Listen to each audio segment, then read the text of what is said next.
But I am delighted to see all of you here again, especially in view of the weather report, which is pretty much basically anything could happen today. I don't think this is going to be a major weather event, but now I've kind of gotten to the point that you just never quite know what's going on. Now, before I forget it, I have a partial bibliography of books and things, and I know there's probably 10 books that need to be on my list, but if you didn't get one of these, feel free to take one. Jean Roseman over here has done the big definitive history of the Jewish community called Shalom Nashville, which I know is not on that list. And there's undoubtedly some others, but this was a list of what I had mostly been using and talking about. So I've been, as I was about Saturday really getting ready for today's last class, once again, I feel like I've got a lot more material than I have time to tell you about. So I have my email address at the end of this presentation, and I'm always interested in hearing the stories you have to tell, so feel free to contact me. Now, we kind of stopped with the creation of metropolitan government, and so I just wanted to refresh your memory about all of these people who and when they were mayors of metropolitan Nashville-Davidson County. And so it started with Beverly Briley, and he served, and then he was succeeded by Congressman Richard Fulton. Then Bill Boner came in, and he then was succeeded by Phil Bredesen, Bill Purcell, Carl Dean, Megan Berry, David Briley, and John Cooper. And each of these have pushed the city a little bit further, but of course the big question everybody is asking now is when is enough, and what are we, and then the bigger question is not so much the building as how are people going to get around, since we don't have a place, it seems, on the major arteries all around the center of downtown Nashville, how we're going to get people in and out of the city. So we got a lot of things to talk about. Now, the month after metropolitan government went into effect in April 1963, Alexander Hurd was the Chancellor of Vanderbilt. He had succeeded Harvey Branscombe right before metropolitan government was created and took place. And he went to Vanderbilt University, and what happened to my slide? Something, has our bulb burned out? Nothing coming out.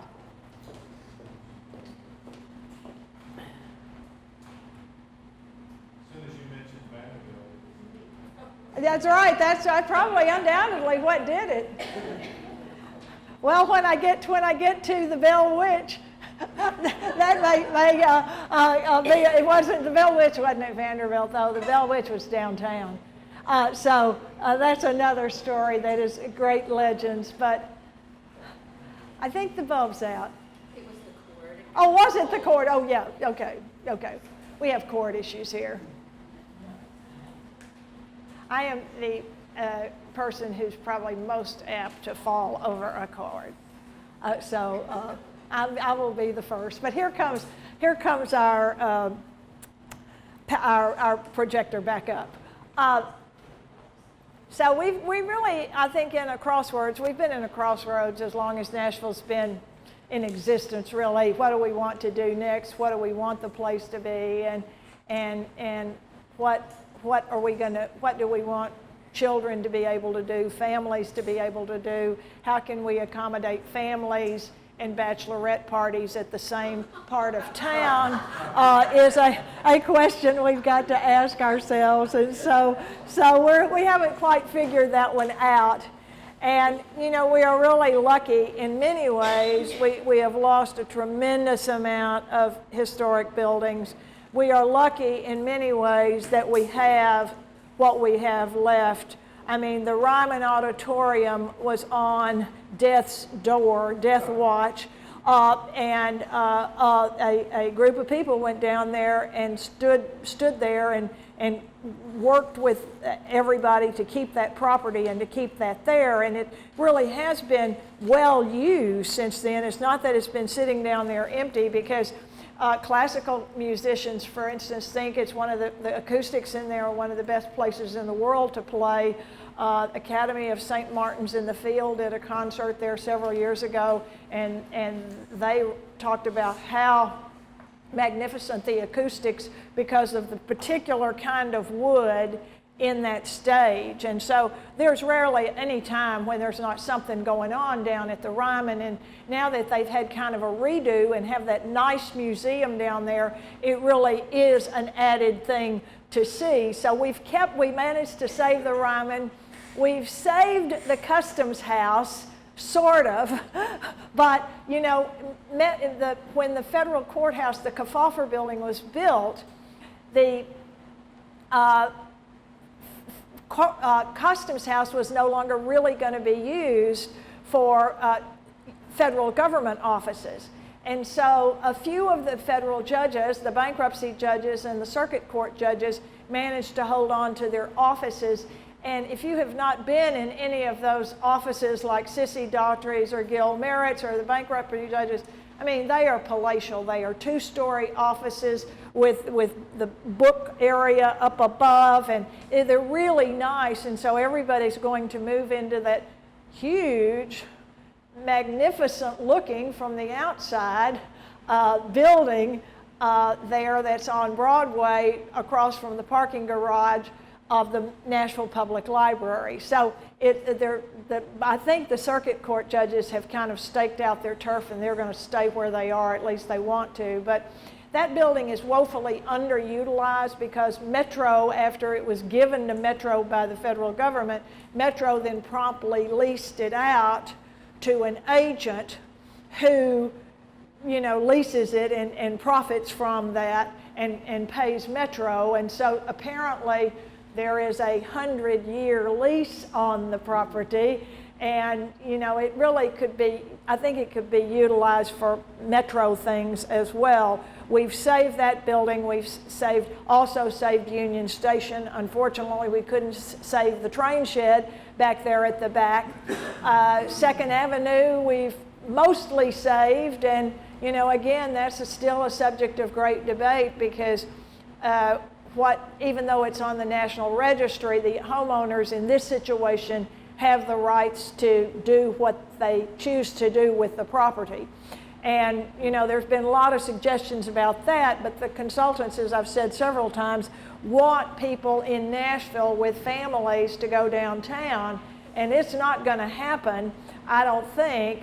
I don't think bachelorettes and children can really be in the same place at the same time. So it will be an educational experience for those kids, I'm sure. The eyes are wide open down there. But anyway, back to Alexander Hurd. Alexander Hurd was a political scientist. He had worked with V.O. Key, and he was very, very much, any of you knew him, he was the Southern gentleman. I mean, you just never saw him without a crisp white shirt, a tie, and a coat, even when he was long since retired. But he had a lot of connections, and his thing about Vanderbilt was he wanted to expand the vision. He knew about the troubles at Vanderbilt over the sit-ins and how much contention within the Vanderbilt community the expulsion of James Lawson had caused. And he wanted to bring a diverse group of speakers to Vanderbilt, and so that is what he actually started off very quickly by bringing President Kennedy to Vanderbilt, who spoke at Dudley Field in 1963. And he was just well received, but the speech he gave was about the importance of education, and it's one of his finest. It's on the website at the Kennedy Library and Museum up at outside of Boston, and it's a very eloquent speech, as you can imagine, and this took place just a few months before President Kennedy was assassinated. Now, I don't want to disparage any of you or myself about our ages, but you know, one of the big turning points of historic events was the assassination of John F. Kennedy. You know, it will be like 9/11 was. For this latest generation, my children will remember 9/11, but it was quite a turning point here when John F. Kennedy was assassinated in Texas. So he wanted to make sure that Nashville retained its commitment to education, and he spoke a fair amount about diversity at that speech. Now, as I said last week and the week before when we did talk about integration, the civil rights movement in Nashville was not over when mayor of the city, Ben West, met the students outside the courthouse after the bombing of Z. Alexander Luby's house. Indeed, in 1964, restaurants were still refusing to integrate their facilities. And it's amazing how reluctant they were. And as I think I mentioned to you, Metro has been created and still that has not solved this problem. And that the restaurants just were defiant. And as Betty Nixon said, throughout the remainder of her life, her dad, who owned the Cross Keys restaurant, said it was a business decision. It had nothing to do with race. However, he was one of the last to finally integrate the restaurant. And, you know, people get used to things. People get used to things. And so we got in time, didn't we? That's right. I'm a little bit worried about Lois Winston, whether she will be able to get here or not. But nonetheless, so I want to talk about, this is kind of, in many ways, a scatter shot of things, all of which we could probably spend a lot of time talking about. Now, speaking of education here in the Athens of the South, in 1947, right after World War II ended, the University of Tennessee took over the old Methodist Publishing House on Broadway. The building still stands, and somebody correct me if I'm wrong, but I think the sign outside it now is Morgan & Morgan. Yeah, you know, they advertise on television, and it's not their national office. I think they are in Florida somewhere, the people who do the commercials. But nonetheless, UT took this building over, and initially they were going to only have a nursing program there and a social work program. And they had a school of social work that gave a lot of masters in social work to people, men and women alike, who became counselors. Well, TSU, from the beginning, Tennessee State, really thought this was a bad idea. And there were faculty members along with students who filed a court case, and Avon Williams represented them to stop this and not let it expand. But of course, Americans don't like to obey rules very much, and so they expanded. And you know, by the late 1960s, they had 6,000 students coming and going. See, it was supposed to be only at night.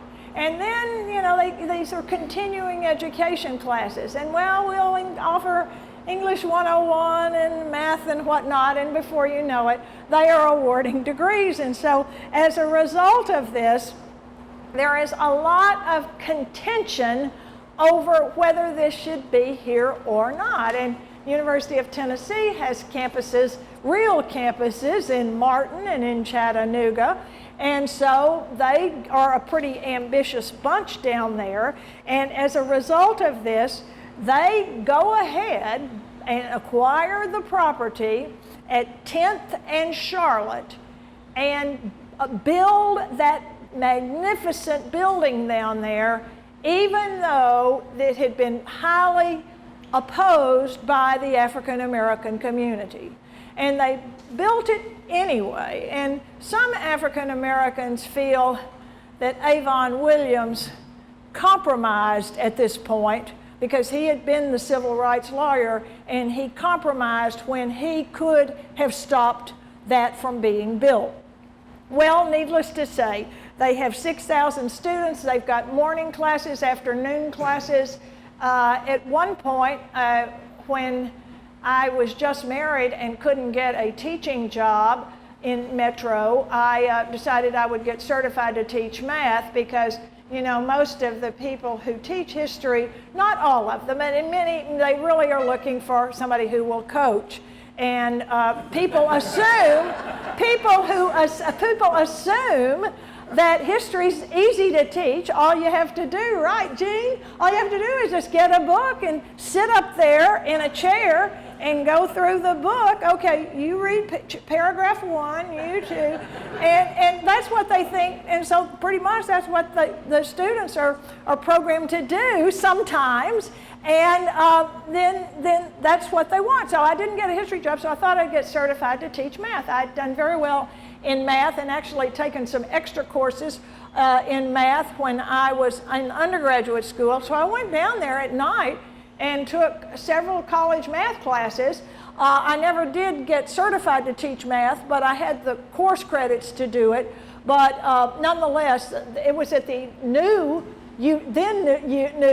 UT Nashville, and it is a magnificent piece of architecture. It has a huge auditorium. We usually have the preservation, the African American History and Culture Conference there in February, and the building, it now does belong to TSU. They finally got it merged in 1979. It took that long to get this merger, and so TSU has a very beautiful campus, and they have classes here to some degree, but what used to happen, which was state employees would work till 4 o'clock, and the state employees kind of have staggered shifts so that they don't all leave town at the same time. So some people start as early as 7, 7:30, 8, 8:30, 9, depending on where you live and what you want to do, pretty much. And so they don't have those state employees who can take a course a semester over there for free. They don't really have those people taking those classes much anymore. And the building is woefully underutilized, but it's got a grand parking lot. It's got lovely, lovely classrooms, facilities there, and it is. But the students who are at TSU pretty much have to be shuttled. It's a little too far from their campus to walk, so it is not used as much as it should be.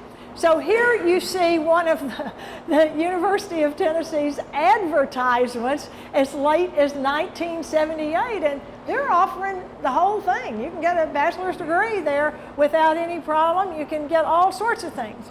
So Nashville becomes kind of a town of some new industries in the 50s and 60s. And I want to talk about two families because, you know, you've got old Nashville and then you've got new Nashville, and then suddenly new Nashville is old Nashville, and you've got newer Nashville and old Nashville. So this was at the time Ingram coming in. I'm going to specifically talk about the Ingrams and the Frist, but they came in and they became New Nashville after World War II. Now the history of this company is really quite interesting.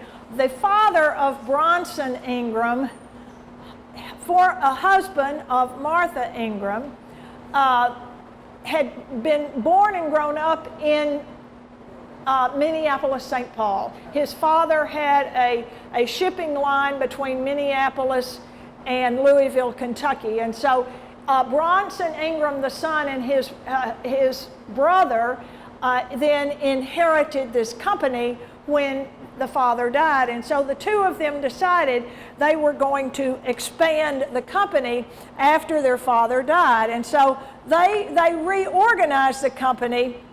It had been Ingram Products Company in 1946, and so then it expands and gets into the barge business. So Hank, that is Bronson's brother, Hank is the name of Bronson's father. Hank will moved the family to Nashville in 1948. Bronson Ingram attended Phillips Academy in New England as well as MBA. He attended Vanderbilt and then transferred to Princeton, where he graduated in 1953, majoring in, you gotta love it, English. I mean, you know, liberal arts degrees, I still believe in liberal arts degrees. So he got a liberal arts degree. And so he married Martha Rivers. They moved initially to New Orleans, where they had some family business down there, but then they moved back to Nashville. And so eventually they just start expanding the company. The barges they have are carrying sand and gravel. They will expand that to carrying coal. They go into other lines of the transportation business. And so they continue growing this business, and they keep buying other businesses to create this Ingram Industries.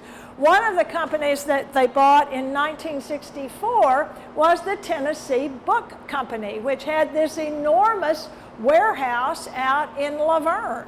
And the Tennessee Book Company was a private company that managed all of the textbooks for all of the schools.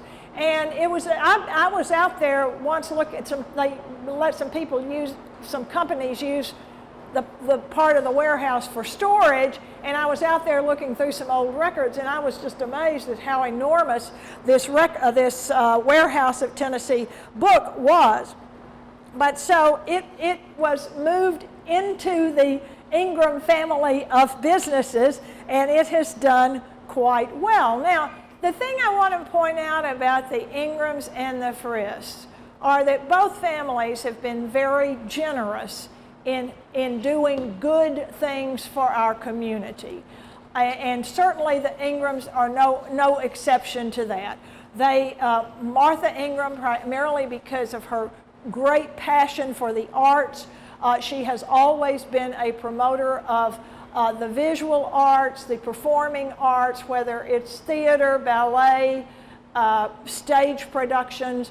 The symphony has been her long time passion.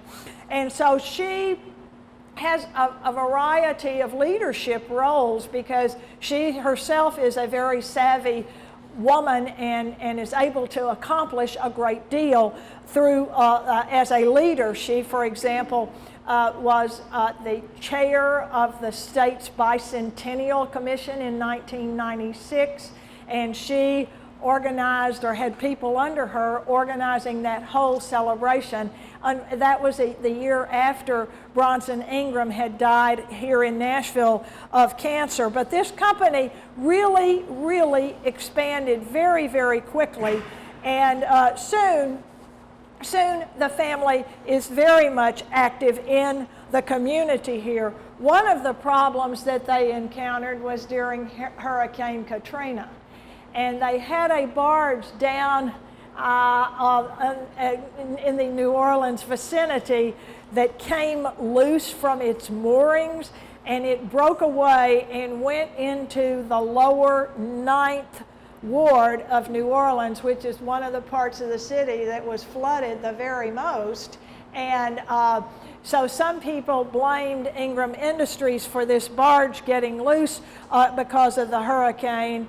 And it was actually being leased by Ingram to another company, the Lafarge Company, and it was taken to court, but the Ingram Industries was not found liable or responsible for the flooding. What it did when it crashed was it was one of the crashes that broke the levee down there, and that was what caused the flooding. This breach in the levees down there was what really caused all the flooding. So you look around you here in Nashville, and you've got the Ingram Cancer Center.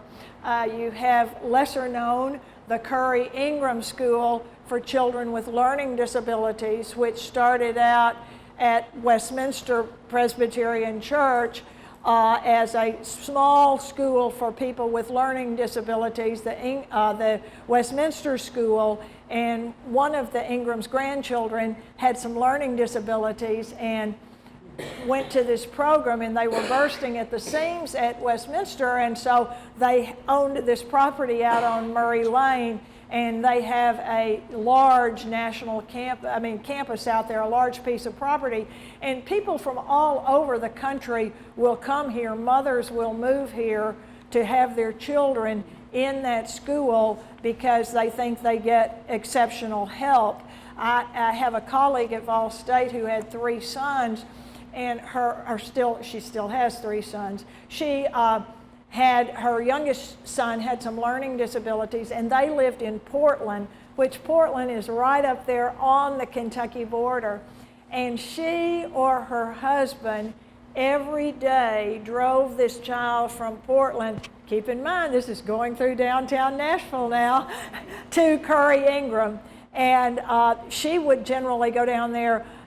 He was retired from the military, so he had some time on his hands. And she would, the days she wasn't teaching, she would just go down there and stay all day. And so it was a remarkable thing. That school is quite a great contribution to the city. And then all of the things that the Ingrams have done and continue to do for the performing arts cannot be understated either, because these things would not necessarily have happened. Now, the next family I'm going to talk about, and I'll come back to the Ingrams in just a minute, I want to talk about how Nashville became such a healthcare center.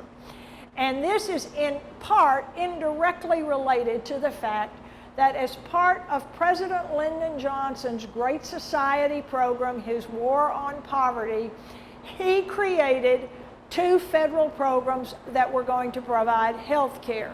Medicare was health care for the elderly. And this had been something that had been proposed by Franklin Roosevelt during the New Deal. And of course, the critics said, oh, it's socialized medicine. And then the other program that came along was Medicaid, which was help for the poor. It was health insurance for the poor. Now, both of these programs were criticized heavily by the medical communities across the country at the time, but they actually indirectly benefited the medical communities because people were getting health care that previously had not gotten health care before. Harry Truman had proposed this when he was president, and you know, this was when he was a Democrat and the Republicans controlled Congress, and this was one of the things he campaigned against when he campaigned in, I guess, 48 against the Do-Nothing Congress, and to everybody's surprise, won. So President Johnson and Mrs. Johnson and Vice President Humphrey went to Missouri and signed this at the Truman Library, and Harry Truman was there for the festivities. You see him there, and he got the first Medicare card in the country. So his wife Bess, you see in the background, Vice President Hubert Humphrey and Lady Bird Johnson. Now, the Frists are another family that have given back to the community in many, many, many ways. The most visible right now, I think, is the Frist Art Museum downtown. And what a lovely place that is. And that old post office never looked so grand when it was a post office. Those floors are just unbelievable. If you've never gone down there and taken the architecture tour, it is really a spectacular building. But that's ahead of the story. In 1956, Dr. Thomas Frist Sr. was a medical doctor. He was very interested in caring for his patients, and as many medical doctors did, really more, they did this, I think, more in small towns than they did in a city like Nashville, but doctors often kind of had their own hospitals. The town I grew up in Texas had its little hospital that was owned by 4 doctors, and they had about 12 or 14 hospital rooms behind their clinic in the front. The same was true in Paris, Tennessee, where my husband grew up. They had a clinic with about 4 or 5 doctors in an old house, and then they built a wing behind it, which was their hospital. And so a doctor starting his own hospital was in and of itself not a new thing. And so Dr. Frist, and I think he had some other medical doctors who were with him, created their own hospital over near Centennial Park, which they called Park View. And they offered what he felt like was exceptional care for their patients. They were pretty much on the scene, and they could take care of the patients rather quickly here. And this was also at a time when medicine was not as diversified as medicine is today. So here he is doing quite well, and Congress has passed these two acts, Medicare and Medicaid, providing help for people, paying for medical care for people who need help in this area. So here you see Dr. Frist partnering with Jack Massey, who certainly understood how to run a business. He had done very well in the fried chicken business, and he partners with Jack Massey, whom he knew here in town, and his son, Thomas Frist Jr., will join them, and they are going to found a private company to operate a hospital, a corporation. They're going to form Hospital Corporation of America. So this idea comes up, and the new corporation will buy the Parkview Hospital, and then they're going to buy 7 other hospitals in the South. And so at the time, Henry Hooker, who was a lawyer, was the vice chairman of the board. Jack Massey was the chair of the board. Gene Kidd, who had been at Baptist Hospital as an administrator, came over to Parkview to be the administrator of the Parkview Hospital there, and Thomas Frist became the vice president, executive vice president in charge of medical affairs. So he felt that, and this is a quote from Dr. Frist Sr., the founders of the corporation believed that private enterprise can build and operate hospitals with an efficiency which will help combat the spiraling costs of hospitalization. Now, he is saying that in the 60s. And I mean, he did not live to see how specialized medicine is and how diverse the equipment is, and also how expensive the equipment is. So he will be very much involved in this, the senior Dr. Frist, and then the junior Dr. Frist will be heavily involved in it. And as the junior Dr. Frist kind of gets into the corporation, he will really be on the business side, even though he was a surgeon prior to this company being founded. It was the second private corporation to own a chain of hospitals, and this is what it is. It is a chain of hospitals in the country, but it quickly became the national leader. Now, an interesting thing about this, there you see a painting of them. Caroline will have to help me with the date. Everything is before COVID and after COVID, but I think it was in 2018 we had a historic marker put over there. And it was a kind of a cold day, but it was a lovely affair. And they have this lovely painting in their headquarters there. So here are some of the folks who were involved in it at the beginning. And they bought hospitals and continued to buy hospitals. Now, look at this. This is just the progression from 76 to 1980. Look at their net revenue going up. Look at the millions of dollars of income and the number of beds continually expanding here. So clearly they were a leader in their field. By 1979, HCA owned 140 hospitals around the country. So Dr. Frist was very interested in this, and he was highly committed. And they really love this picture because this is where the corporation's first offices were, and they really like this picture. So here is Parkview Hospital in 1960, and now we have that enormous Centennial Medical Complex over there, which is very lovely and spacious, and all sorts of, Hospital Corporation of America has had all sorts of businesses that have been, it has spawned independent businesses. So the same year that HCA was created, another group of investors decided to do something similar but different. And this was the creation of Hospital Affiliates International. And we also had a very small company here that was ultimately gobbled up by HCA, but it was called the General Care Corporation. So in 1968, Nashville produces 3 major healthcare corporations here that are going to go forward here. Now, the investors who started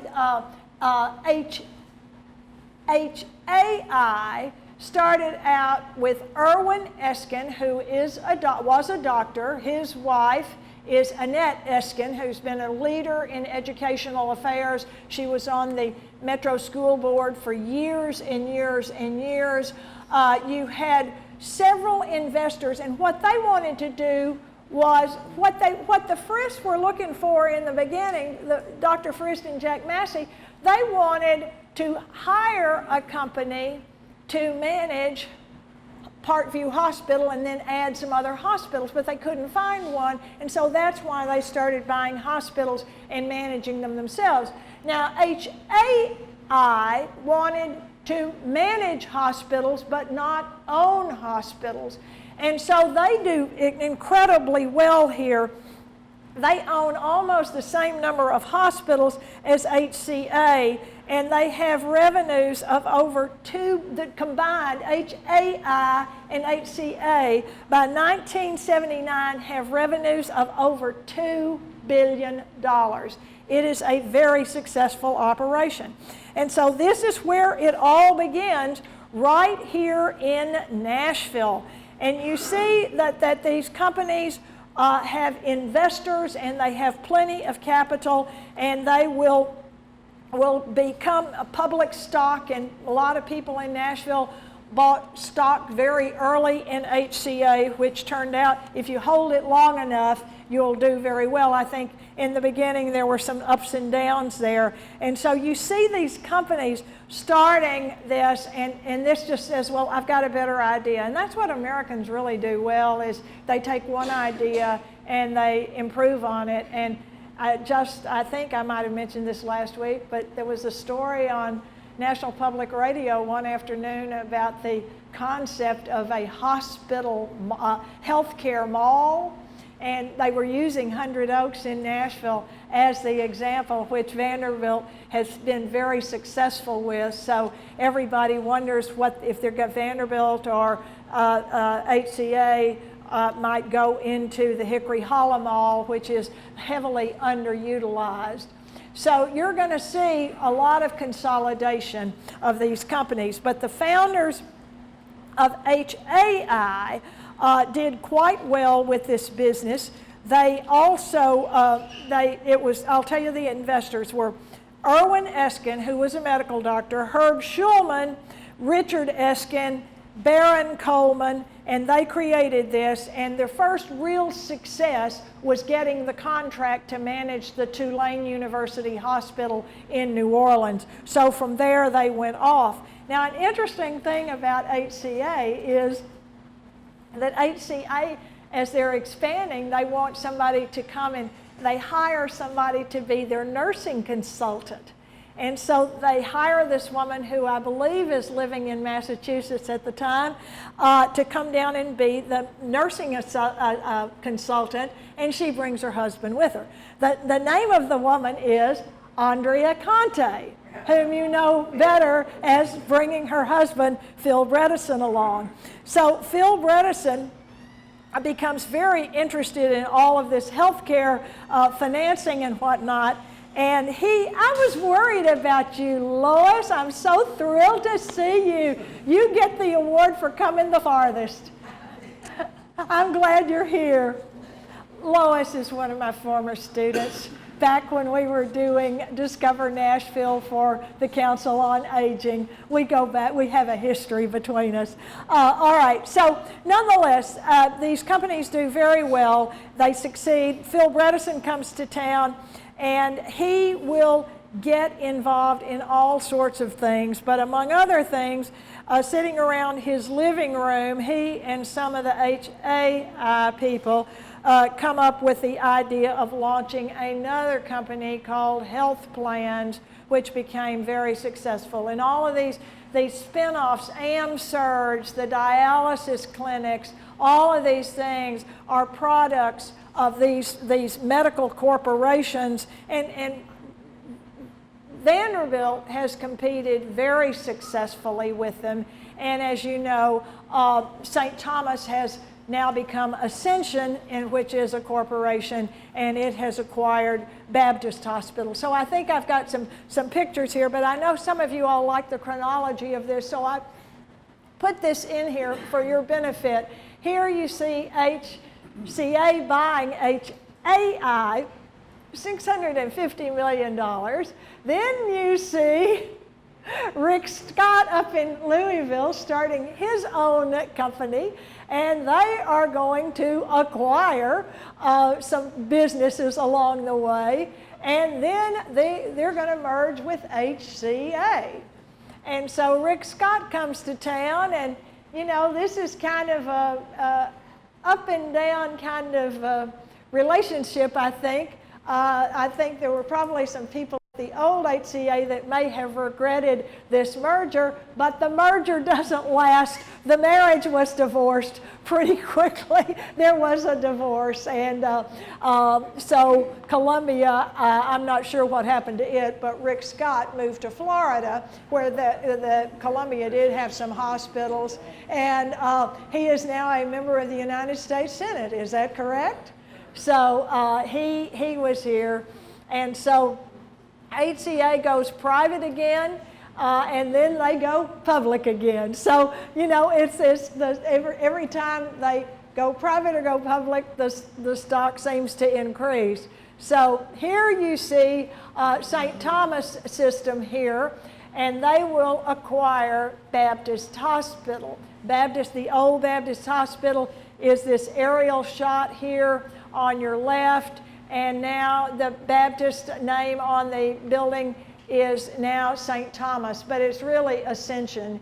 And I'm not sure whether there are any orders of Catholic nuns who still work in hospitals.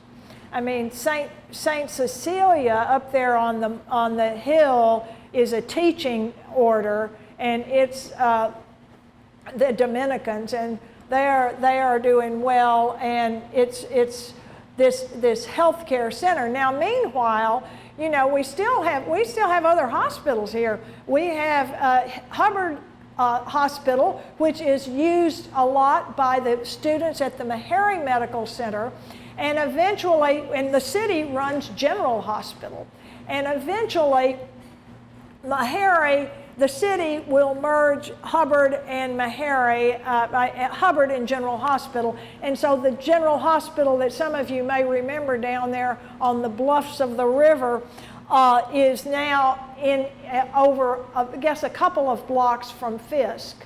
And it is there as well. Mergers have affected all of these hospitals. Doctors running their own hospital is kind of out of the question now because of the liability issues. You know, you almost have to have this. So we've had a lot of ups and downs in hospitals and a lot of other things as well. So here is our newspapers, and I've talked about this several times. The competition, we never had better news, I think, than the days when the Tennessean took one position and the Banner took another position. The fighting between the Evans family and the Stallmans on the political issues of Nashville was great to watch as long as it lasted. So Gannett now owns the Tennessean and the Banner is no more. But Gannett first bought the Banner from the Stallman family. And they pay for it. The Stallmans get out of the business. Well, here is James Stallman, here is Silliman Evans, and that competition is going to change when Gannett takes over the Banner. But that doesn't last very long, because the Banner Gannett will then buy the Tennessean. They shared a newspaper printing corporation where they had much better equipment, technical equipment to print the papers here, and they still did that together. The Banner is then sold by Gannett, who doesn't want to run a morning and an afternoon paper here, and the Banner will be bought by the lead investor in this was John J. Hooker, and Irby Simpkins will be an investor in this, and Brownlee Curry will invest in the Banner. So they run the Banner for a few years down there, and as a result of this, eventually the Banner closes. And I really think that our city is the poorer for not having true local news anymore, because our paper being printed in Knoxville is really, it's been just terrible to get used to. You know, they just pretty much put the front page on there, but everything else pretty much except the obituaries is USA Today in the paper. And the same has happened in Memphis. The Memphis paper is printed in Jackson, Mississippi, and so their news is the same. It's just a different thing on the front page or two.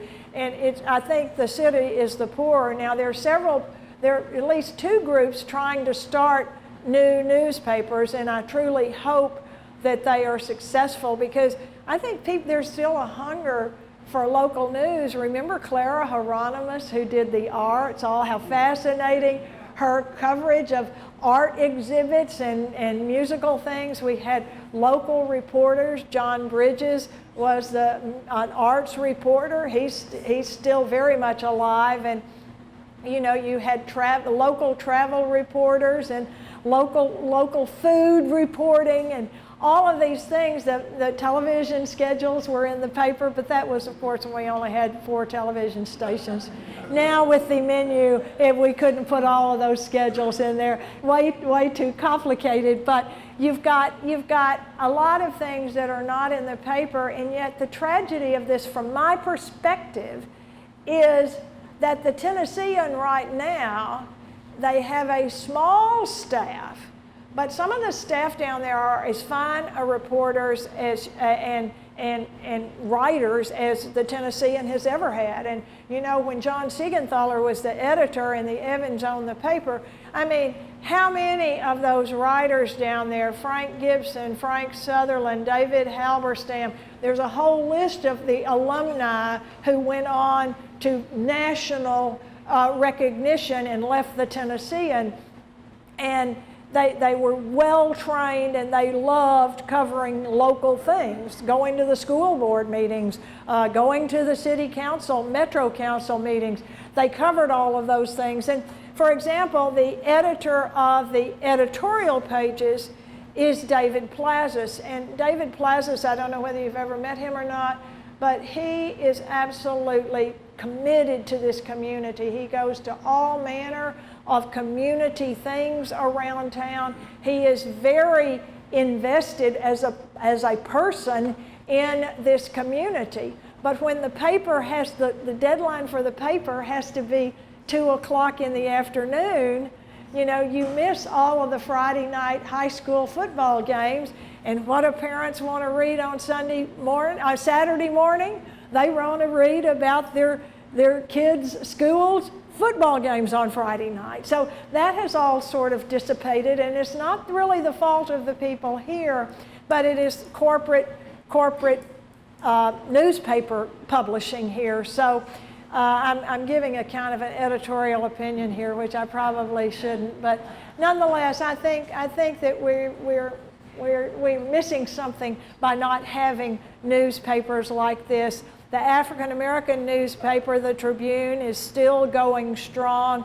The papers run by the Underwood family, the community papers, the Green Hills News, the West Side News, those papers are still out there. The Nashville Scene has really good, long, thorough articles. The Nashville Post has had really good articles, but we're missing something by not having those papers. At least that shows how old I am. I'm not sure the younger generation would agree with this. The idea of looking at a paper this big is something they just don't know about. Now, let's talk about becoming Music City. After World War II, Old Nashville really wasn't so interested in the music business, except for the fact that Old Nashville had an investment in the Grand Ole Opry, their radio show, and they had WSM radio.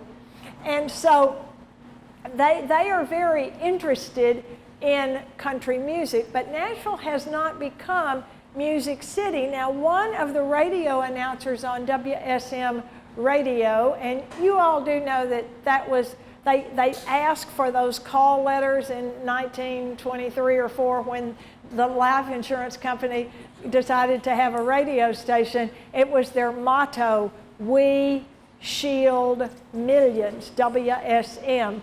And so the V got added later when we wanted 4 call letters for television and radio stations. But nonetheless, they will do well with the Grand Ole Opry, and it is televised when nobody had a television.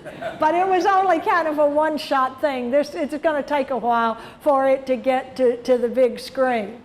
So they are from 1943 on, the Grand Ole Opry performs in the Ryman Auditorium to sell out crowds. Now, the Life and Accident Insurance Company does not own the Ryman Auditorium, but they perform there, and the building is in bad shape, and that's when that neighborhood is really going down. I mean, all of you who were here in the 70s remember all of those furniture stores that were down there on Broadway, and how all of those furniture stores quickly vanished here.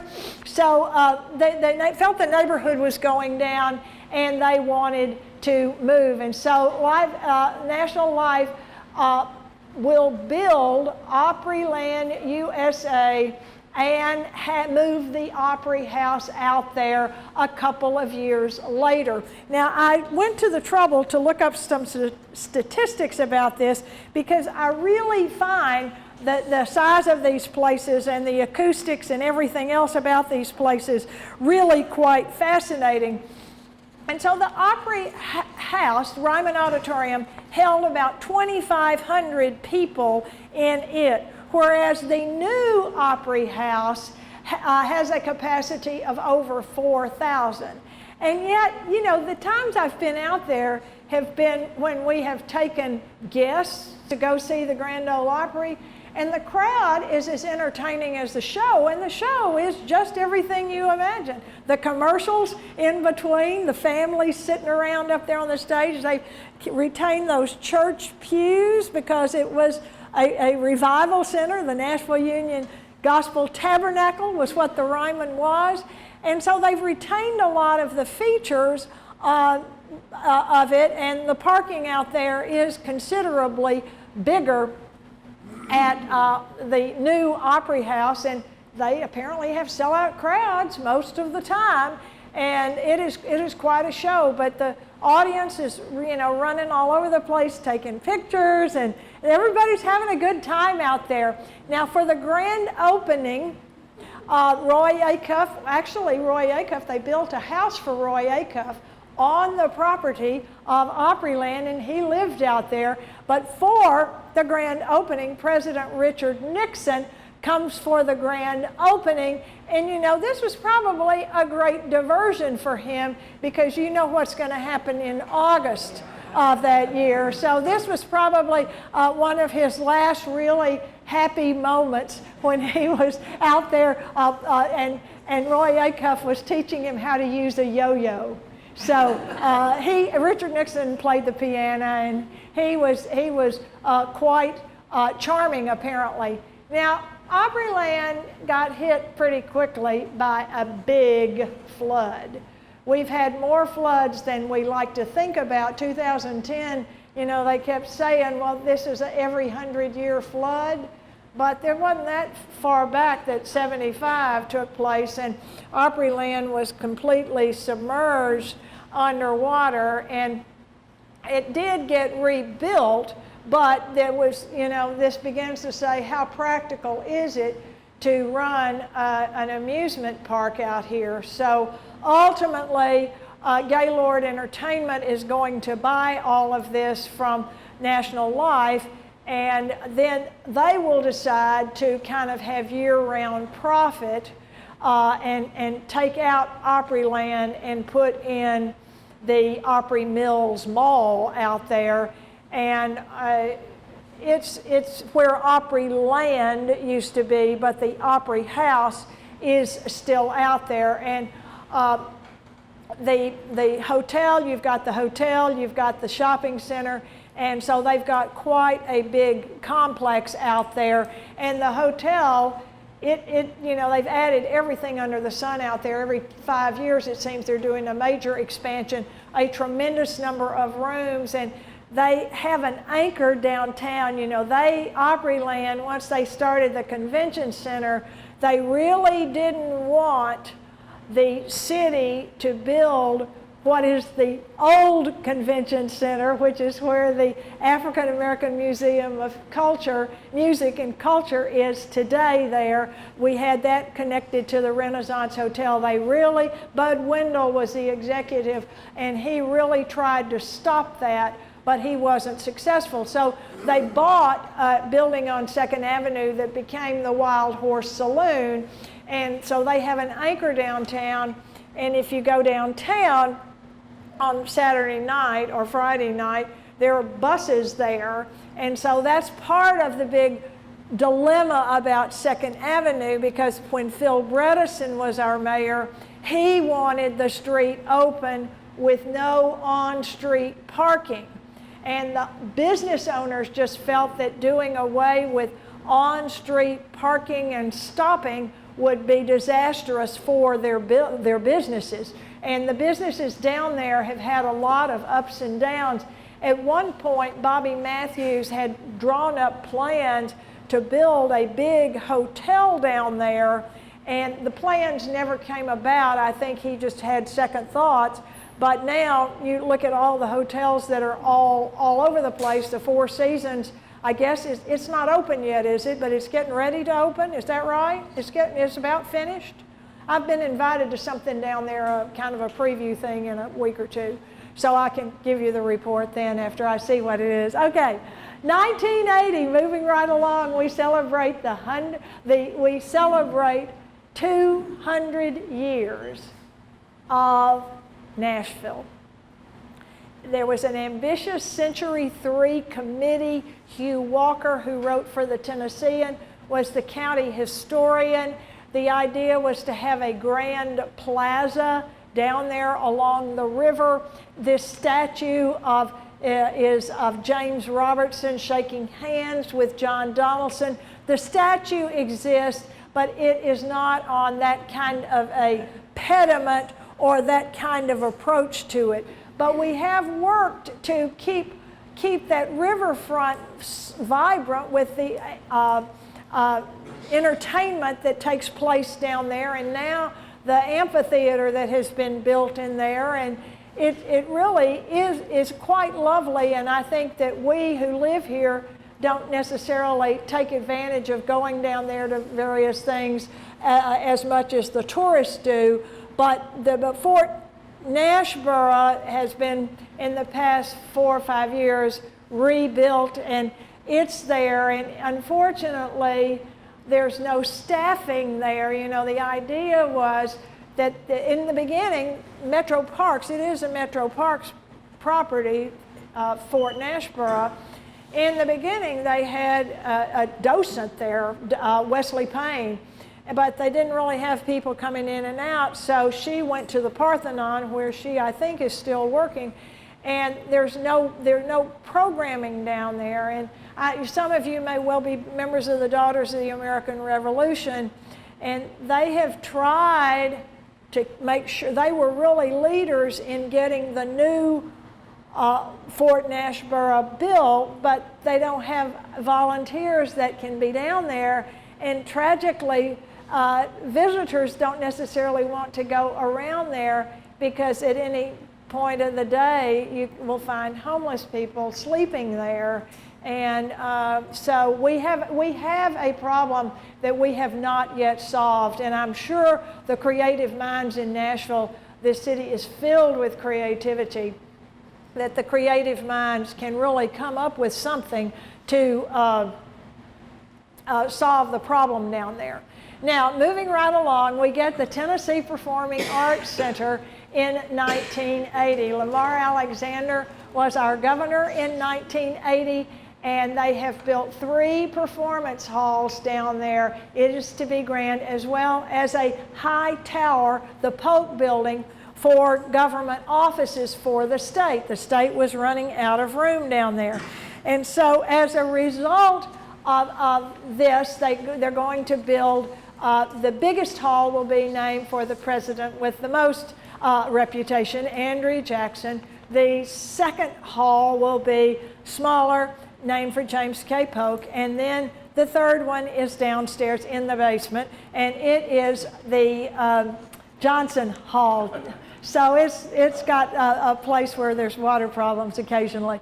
But, you know, they put the State Museum in the basement of that building. I mean, a museum should never be in a basement. Look at the things that are there. And they had a renovation not that many years back, 10, 12 years back, and they're going to have a water fountain, a water display in the lobby of Jackson Hall. And over the weekend, one weekend, it burst. The whole museum was flooded. When the people from the National Museum Association came to town to, you know, figure out what to do with all of this stuff that had been terribly damaged, they said it was the worst museum accident that they had ever seen. I mean, and so amazingly, these preservation people can restore pieces of paper, but it is an art and a science, and it is very technical, and it's nothing that can be done in a hurry. And so that really sort of doomed that downstairs museum concept. And we most recently opened the new State Museum, which I guess it might have been in the fall, when it was renamed the Haslam State Museum. And so it's really quite lovely. And when Bill Haslam was our governor, he was instrumental in getting the funding for that. And across the Bicentennial Mall from that is the State Archives, which is also grand. And it's got a great place. It's got a building in which they can grow, and it has a huge underground parking garage. So it's both of these are places to visit and places to go and places to see, because they are something that we didn't necessarily think we were going to have here, even though that had been, according to Kim Hinton, who designed the Bicentennial Mall for the 1996 200th anniversary of statehood, even though he had designed that and wanted the museum, he did not ever think they would come about, and they certainly did. So you should go get a tour. All right, so back to TPAC. I'm kind of jumping like a flea all over the place. You first have TPAC, and then you have, a few years after TPAC is created, you have the Schermerhorn Symphony Center. Now I have a picture. I want to go back here a minute. I want to go back. The day that they opened TPAC and dedicated it to Jackson Hall, there was a bit of a kerfuffle, I guess I might use that word here, because there was a legislator who had not wanted it named after Jackson. He had wanted it named after a composer who had grown up and lived in Tennessee, and so he was very opposed to the naming of Jackson Hall. Well, you've got Governor Alexander on this stage, you've got Mr. Snodgrass, you've got all the executives of state government down there on the stage. This is the grand opening, the dedication service. And a whole line, look at this line of lights above my head and think of something about 10 times that big and 20 times that heavy. With this row of dignitaries sitting, the whole thing came crashing down. And so what people said was, you know, Mr. Snodgrass in particular came this close to being no more. It could have been terrible. And then people said, well, it's the Bell Witch, because she did not want it named after Andrew Jackson.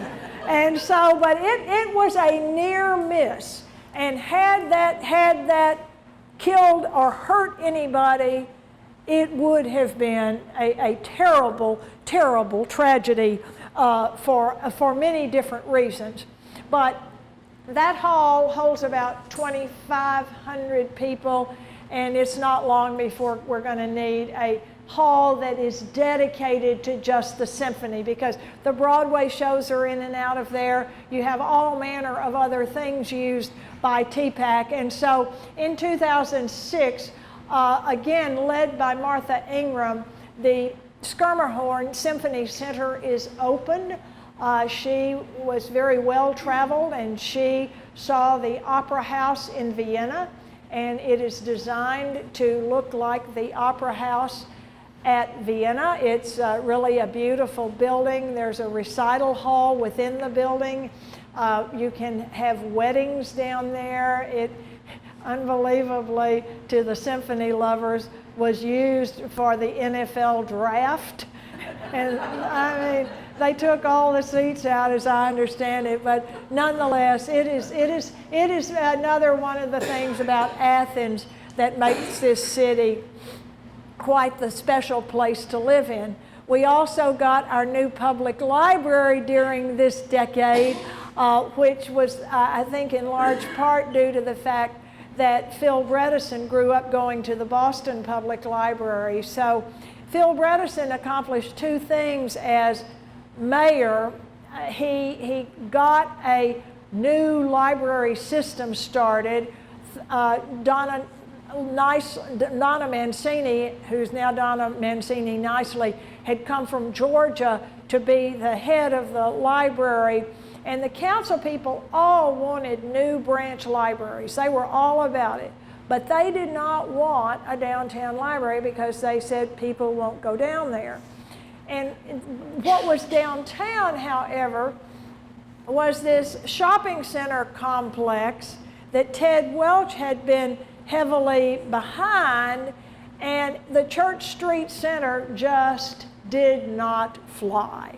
There wasn't parking, adequate parking. People did not go down there. They could not. What they hoped to do was replace at least one of those big department stores, either Kane, Sloan, Kastner Knott, or Harvey's, which they never got that anchor. They had smaller stores and a few restaurants, but the businesses were going out of business when their rent was up. They could not keep tenants in it. And so Phil Bredesen, having gone to the Boston Public Library, said, we've got to have a downtown library. And he was able to deal with the council very well. You want branch libraries? I want a downtown library. Let's do them both. And so that's what happened. And You know, this building is truly spectacular. It is just one of the most beautiful places in Nashville. Yes, it is underutilized, a property of Metro. Metro does not know what to do with because it has a big parking garage and you can park for free for only an hour and a half. The Metro leases the garage to Central Parking. And if you stay an hour and 35 minutes, you have to pay, even though you've had your things stamped. So what I do when I go to the archives, Jean goes to the archives a lot too, if I go up there, I keep my phone set so that it, 10 minutes before my meter is to run out, it's not a meter, I go out, I get in my car, drive out at one end and come back and drive in the next. And so that is how I deal with the library, but it's all under a roof, so I'm not going out in the rain to perform this task. But I urge you to go down there. It is so beautiful. The Metro Archives is just so beautiful, and they really have a staff. Ken Feith has done an excellent job of recruiting a staff of energetic, young archivists who are very interested in Nashville history. They're very helpful there. The Nashville Room just got a new head of the Nashville Room, and it is, if you haven't been down there, it is a place for Nashville to be really proud of, because at one end you've got the Civil Rights Room, which was a gift to the city of Bill and Robin King. Bill and his partner, Larry Cowan, had founded Madison Financial Corporation, which became FISI, and they sold that business. And he had read David Halberstam's book, The Children, and he didn't know any of that civil rights history. He didn't know those students, and it really is an amazing book profiling all of the student leaders of the sit-in movement from Fisk, TSU, American Baptist. And so he said they would give this money, and that one end of the Nashville Room is magnificent. It's a great place to take school children. They're perfectly well set up. So at the other end, about let's see what year this would have been. Maybe it was more like 2000. It was about 2017. Margaret Bim, who is a lawyer here in town, and her husband were in New Zealand. And New Zealand was the first country to give women the right to vote. And Margaret knew the whole story of Tennessee ratifying the 19th Amendment. And they had this whole museum dedicated to this. So Margaret comes back and says, this is what we need in Nashville. We're coming up on the 100th anniversary of women having the right to vote, August 2020. You probably remember more where you weren't than where you were that day, because you were locked up at home pretty much. Not totally locked up, but I was out a little bit that day. But nonetheless, the grand festivities did not take place. The Votes for Women room anchors the Civil Rights Room. So you've got these two show places. Take your kinfolks down there and show them this. They both have interactive things, and they're well used by school children coming down there. So go down there, and they still have, Tom Titchener's long since did, but they still have the Tom Titchener marionettes, which a gift to this city. And one year they had an international puppet festival, and I would love to think we would do that. Somebody said something? Don't they have the Banners Archives down there? They have the Banners Archives, yes. They do have all of the Banner archives and all the Banner photographs. And that is really quite a treasure trove. And I don't know what is going to happen or has happened, for all I know. The Tennessean also has a huge library, or it did when they were downtown. I have no idea where all of that is. But it's all the decisions about things like that are made at the corporate level. So it was very generous of the people who owned the Banner when it closed for them to give that to the public library, because it's safe and it's well cataloged and being used. So that's what that building looked like as it was being started. We are very lucky to live in this town. We have a lot of cultural things. It was Phil Bredesen that made the deal with Bud the Titans. Who's the name of the owner of the Titans? Bud Adams. To get the Titans here. Memphis has never forgiven him, I don't think, because they wanted a football team all these years. And Nashville had been more or less lukewarm. But the Titans have brought a lot of business to Nashville. And keep in mind, we may really grouch about all these visitors and the pedal taverns and the roads being closed, but hey, we don't have a city income tax or a state income tax, and every piece of stuff those people buy goes into our government pockets. And so it is the sales tax that the visitors bring in the sales tax, and they buy a lot of souvenirs here. So we can't complain too much about the visitors because they're keeping our property taxes from being higher than they were. So this is where I'm going to really end here. You were there. Where were you as the water was rising? And when, at least at my house, our television service went out. We had electricity, but we had no television service. And so it was, kind of really, really creepy. The Pinnacle building, which is right there across the street between 2nd and 3rd, is across the street from the Skirmerhorn. The basement of it, which is like 3 floors of parking in the basement, it was flooded. Their electrical system was there. They were out of business for a couple of weeks.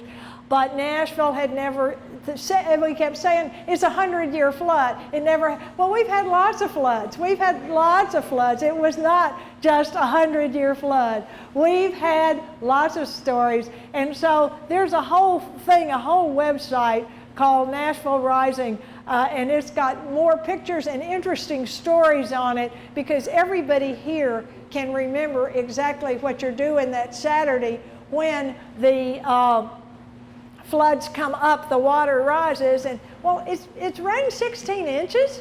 Well, surely it's going to stop. Surely it's going to stop. And then finally, I got to give a few plugs here. We have a lot of locally owned businesses here, and all of us take advantage of the big box stores and the big box businesses and how easy it is to order things online. But we are very lucky to have this group of fine writers here in Nashville, and Patchett, Margaret Wrinkle, Mary Alice Philpott? She's got a new book out. That got reviewed in the New York Times yesterday. Mary Lauren Philpott, she's a fine writer. We have these fine writers here, and this was truly a gift to our city for Ann to open this bookstore. They filmed CBS Sunday morning in there when they were doing a story about the Dolly Parton, James Patterson mystery. And so they have a lot of events down there, and it's a very lovely place. We also have Elders Bookstore, which has moved from Elliston Place to White Bridge Road. It started in 1968 on Elliston Place. It's a used bookstore, and we are lucky to have all of these things. We are still working on education, public education. We are still dealing with desegregation and resegregation here, and we're dealing with housing costs. We have, there's no affordable housing in Davidson County, but we are fortunate to live here, and it is just absolutely a magnificent place to live. So take your pick of the names Nashville has been called. The French Lick, that's Timothy DeMumbrium. Rock City, those people in Chattanooga didn't start that first. It was because of the limestone under the dirt out here. We became the Eden of the West, keep in mind that. We also became the Athens of the West, because this was the West once upon a time and not the South. We became the Buckle of the Bible Belt. All of those publishing houses were here. And the Morris Memorial Building belonging to the National Baptist, which was designed by McKissick and McKissick, is for sale. And we're trying desperately to preserve it, but it's prime real estate, so we're very concerned about that. The capital of Tennessee, Nashville became the capital because the Cumberland River was navigable and all the way by steamboat, and Murfreesboro wasn't. The powder capital of the world, and it's not that smokeless gunpowder out there at the DuPont plant. It is flour, that other kind of flour. And all of that area around the city cemetery once upon a time had flour mills. And so Martha White's self-rising flour, don't forget that. So we were the Wall Street of the South. We became the Wall Street of the South in the 1910s and 20s. Before the big stock market crash. We still have a lot of banks here in town, new ones now. The Mecca of country music, hillbilly capital of the nation. Take your pick. Music City, USA, Metro, the next hot city. But for us, it's home sweet home. So,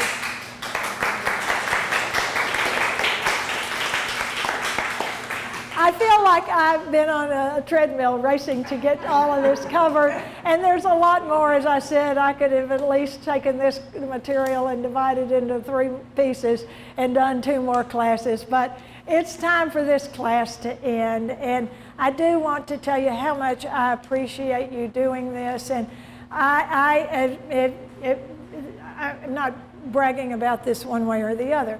But I am a public servant. I am not a paid person for Metro government. I do this as a public service. I get no pay for doing these classes. We have this fund where the people who attend make a contribution if you choose to, that is going for these publications we're getting ready to put out.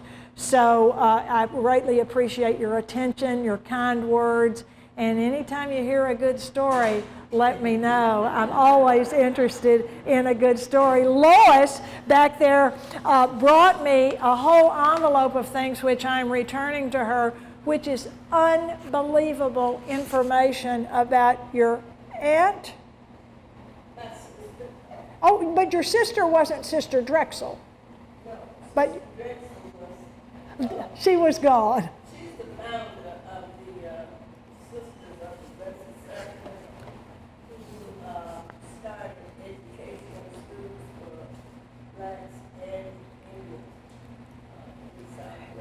That's right. And, Drexel Furniture, that's the family name, and one of them became a nun, and they had great influence here in Nashville with the integration of the Catholic schools here, even though the Dominicans have St. Cecilia. And what order ran St. Bernard's? Does anybody know? Sisters of Mercy, yes. And so, both of those convents, well, no, I won't say that. Sisters of Mercy is closed. I think they have a nursing home out in Donaldson. I've been to a memorial service out there. That's retired nuns. It's very lovely. And the Dominicans are one of the fastest growing orders in the country. So it's quite amazing. They wear full habits, and they have girls from all over the country out there. So go out and learn a little history today. It's been a great pleasure to do this. I'm always glad to hear from you. Thanks.